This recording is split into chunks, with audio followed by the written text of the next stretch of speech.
Hello, America. I'm Mark Levin, and this is Life, Liberty, and Levin Sunday. We have two great guests tonight, Newt Gingrich and Lee Zeldin, and we'll get to them in a moment. I want to discuss a very serious issue with you in a very serious way.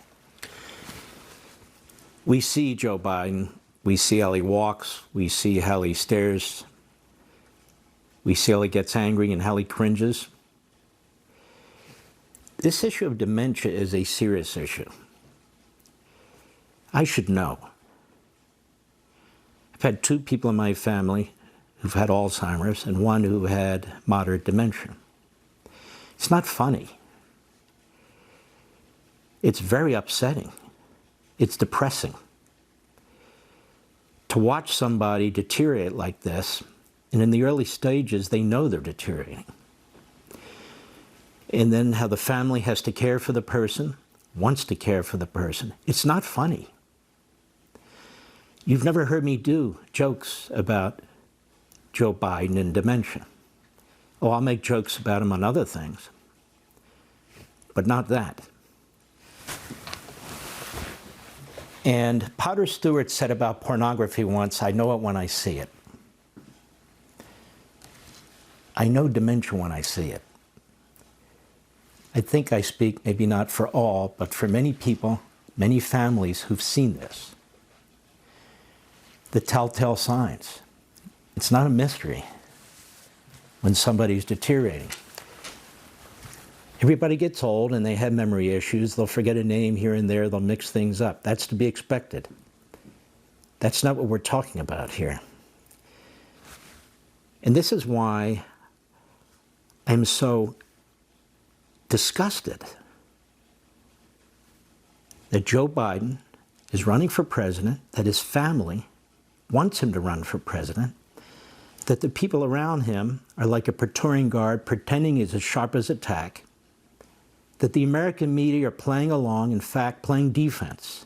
It's the United States of America.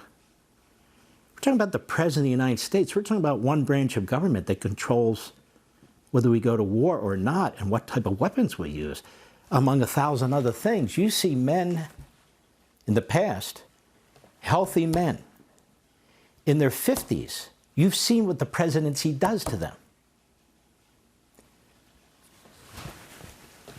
We're the greatest country on the face of the earth, and we are facing China, Russia, North Korea, Iran. We have issues going on in this country that are ripping us apart. You can see what's going on our streets, the crime, the drugs, the anti-Semitism. It's not good enough for a president to do well in a debate or do well in a State of the Union speech, and everybody says, see, he was great for 90 minutes. He was great for an hour. He was great. Many people who have dementia or Alzheimer's, early stages, can do that sort of thing. That is, you look at them and you say, actually, they're doing okay. But they're not doing okay. The job of a president is 24/7. There's a reason Joe Biden has taken vacation 40% of his presidency. There's a reason why he won't have give and take press conferences on a regular basis. There's a reason why his staff walks around him when he goes to and fro from the helicopter. There's a reason why we're seeing on television what we're seeing and we're hearing what we're hearing out of the president's mouth. Because he's not well. Again, I'm not saying that as a joke. He's not well.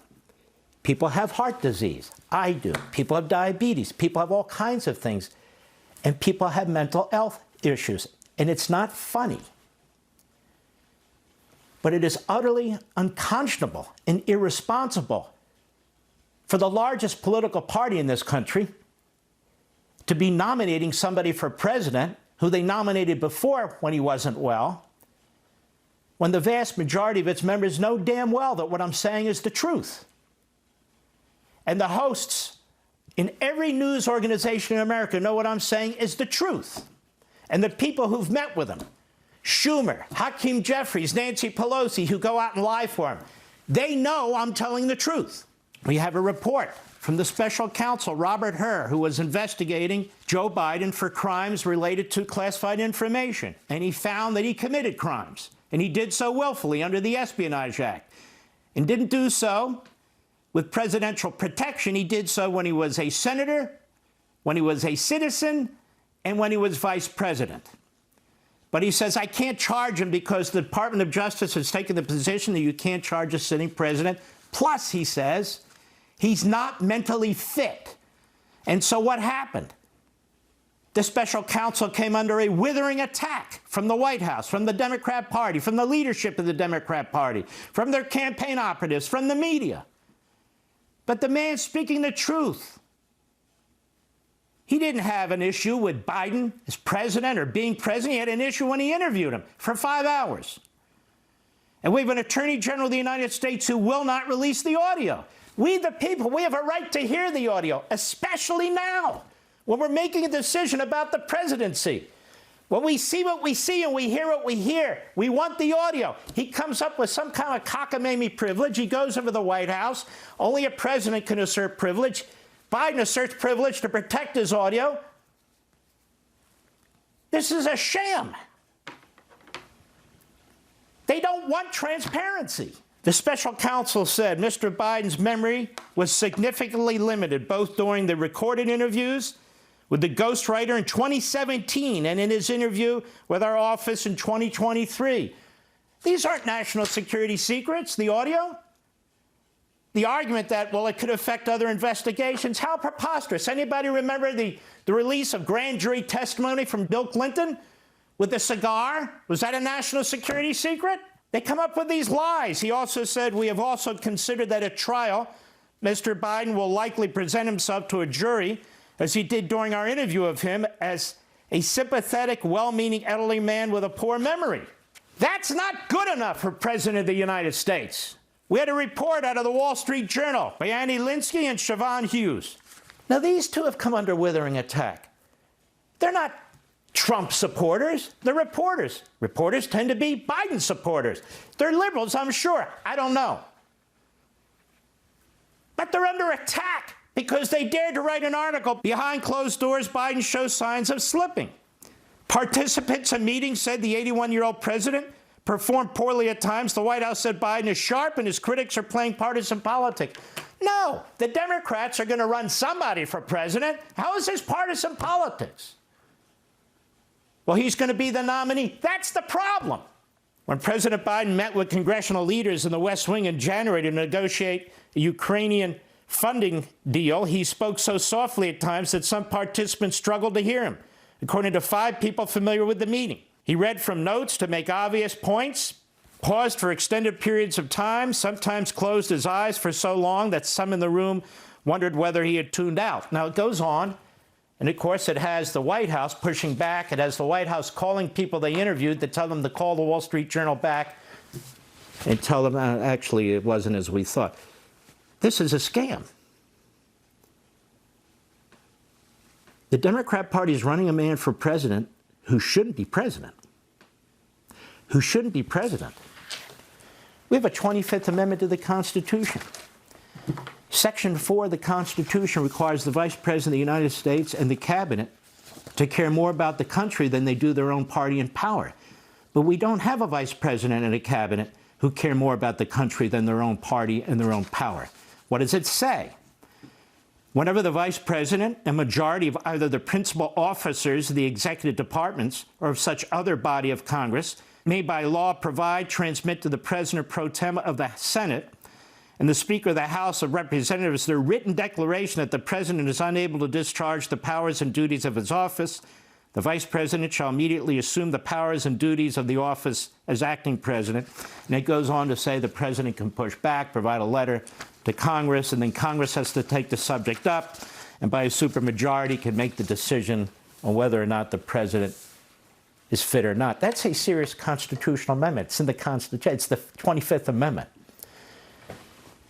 But Kamala Harris and that cabinet wouldn't dare do that. But they should, but they won't. So that part of the 25th Amendment is a dead letter, which, by the way, as a footnote, is a reason why Congress needs the audio, to take a listen to it and make a determination whether we needed another amendment or fix this amendment, because what's going on right now is unacceptable for a great republic. It's just unacceptable for a great republic. And 100 years from now, assuming this republic still exists, they're going to wonder, who the hell were these citizens who voted like this? Or this corrupt media, the corrupt Democrat Party. But history's too late. This needs to be dealt with now. Now, what am I talking about? Again, in all seriousness, and of course I'll come under attack. I don't care. The truth is the truth. There's 7 stages of dementia. Verywellmind.com is just one of many, many sites, medical, that point this out. And dementia progresses in stages ranging from mild to severe. Isn't it amazing we haven't had this discussion any time in the last 5 years on any network? Because they try to intimidate us. This needs to be discussed. It needs to be analyzed. It needs to be vetted with the American people. We need to know as much as we can. And I'm not going to cover this up. 7 stages of dementia. And so, the first stage is no cognitive decline. At this stage, the person is able to function normally and doesn't exhibit any signs of memory loss, confusion, or cognitive impairment. However, the structure and functioning of their brain may have started to deteriorate as the nerve cells, the neurons in their brain start to lose connection with other brain cells and die. Okay, people can function that way.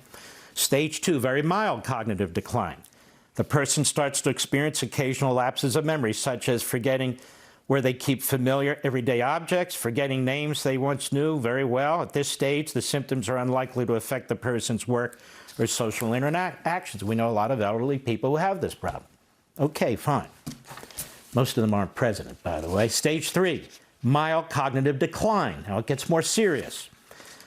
This is the stage where cognitive impairment starts to become more noticeable to the patient, as well as their friends, family members, and colleagues.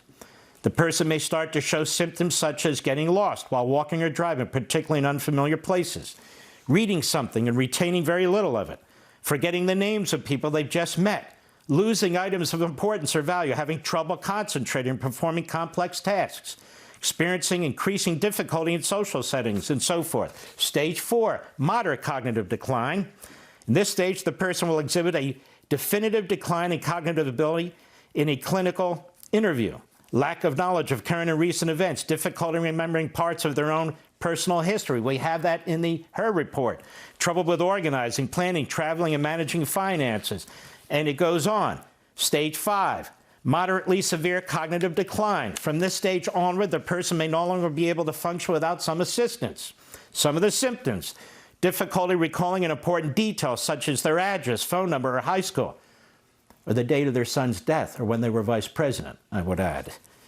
Disorientation in terms of place and time, such as confusion regarding the season, date, day of the week, or time of the day, or mixing up names of people, or turning in the wrong direction and staring into the sky. And other problems like trouble with making decisions. At this stage, the person can likely still remember their own name and the names of their spouse and children, but they may struggle with recalling the names of their grandchildren. They may be able to eat and use the bathroom without assistance, but may need help with tasks such as deciding what to wear and so forth. Stage 6, severe cognitive decline. And stage 7, I don't think the president is in stage 6 or 7. I think he's heading there, and he's heading there very quickly. If I had to guess, he's likely well into stage 5. I don't know. But Jill knows. His doctor knows. The experts out there know, and we, the people, need to learn more about the cognitive state of the President of the United States, and they need to stop playing cat and mouse with us. This is about the country and the future of the country. That's the bottom line. Want to see more Mark Levin? Go to levintv.com and subscribe now.